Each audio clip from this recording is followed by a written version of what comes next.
Well, why would someone be post millennial? That's our continuing topic. Today, let's talk about the two Johns who I think we could argue were pretty post millennial, pretty optimistic about the future. John Calvin, if you've ever heard of John Calvin, last time we talked about Augustine. And John Calvin loved Augustine more than any other theologian. And John Calvin had the same hope that Augustine had, that this city of man would shrink and the city of God would grow, and that hope would continue in the world. Ian Murray wrote about John Calvin that Calvin believed that Christ's kingdom is already established, and unlike Martin Luther, he expected it to have a yet greater triumph in history prior to the second coming of Christ. In his most famous works, his Institutes, Calvin would write, let me bring this up here. Calvin would write, "But our doctrine must stand sublime above all glory of the world and invincible by all its power, because it is not ours, but that of the living God and his anointed, whom the Father has appointed king, that he may rule from sea to sea, and from the rivers even to the ends of the earth, and so rule as to smite the whole earth and its strength with iron and brass, its splendor of gold and silver, with the mere rod of his mouth," meaning Christ's mouth, "and break them into pieces like a potter's vessel, according to the magnificent predictions of the prophets respecting his kingdom." And so Calvin wasn't just good for nice tulips in the garden, the tulip, the 5 points of Calvinism, anyway. But he understood that there would be this great growth in the kingdom because of the power of Christ in there. Calvin even taught, when we say the Lord's Prayer, that when we say, "Thy kingdom come, thy will be done on earth as it is in heaven," Calvin would say that this kingdom is growing. Again, as the kingdom of God is continually growing and advancing to the end of the world, we must pray every day that it may come. For to whatever extent iniquity abounds in the world, to such an extent the kingdom of God, which brings along with it perfect righteousness, is not yet come. And so John Calvin believed there would be this great growing and this great advancing of the kingdom of God. Jesus said in Mark 4:30 that it's like a mustard seed. It starts so small, but it grows to be the largest of the garden plants here. And then came a student of Calvin who had this same hope, who had this optimism that God's kingdom would continue to grow and expand as the waters cover the sea. Habakkuk 2:14. He even founded the Presbyterian Church.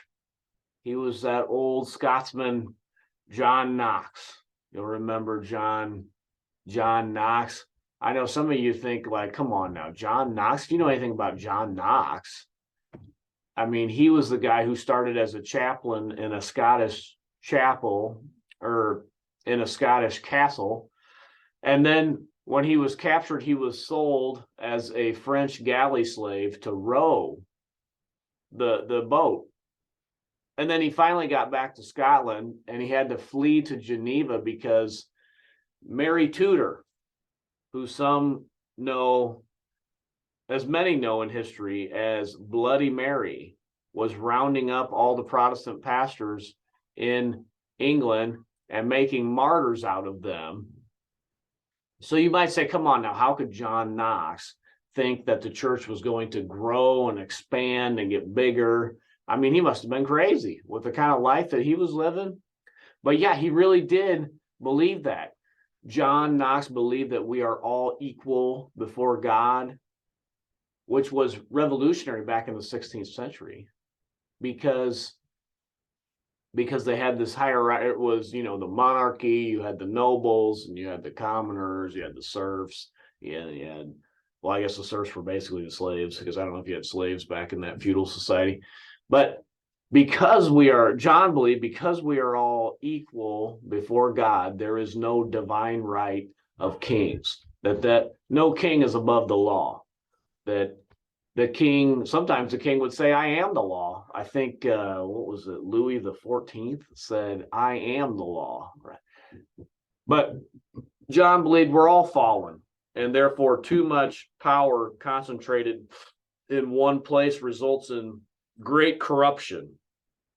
And so for things to be better, John believed that power must be divided. It can't be concentrated in one man.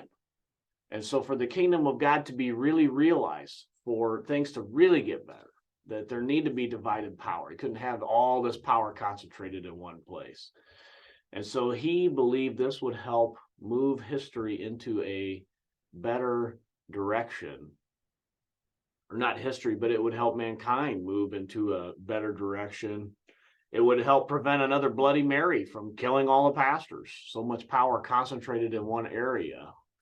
And so if the knowledge of God was going to grow and expand, we can't have some kind of tyrant killing off all the pastors. So Knox would take this vision for civil government, and he would write it down in what he would call the Book of Discipline. And it was a manifesto for a Christian commonwealth. It laid out a representative church government and also a representative state government.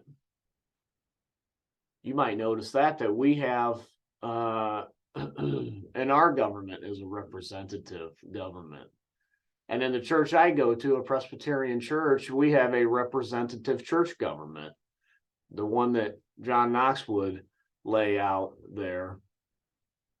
And so John Knox would lay out these revolutionary ideas. And as you can imagine, the nobility in Scotland, boy, they didn't like that so much. It threatened their power.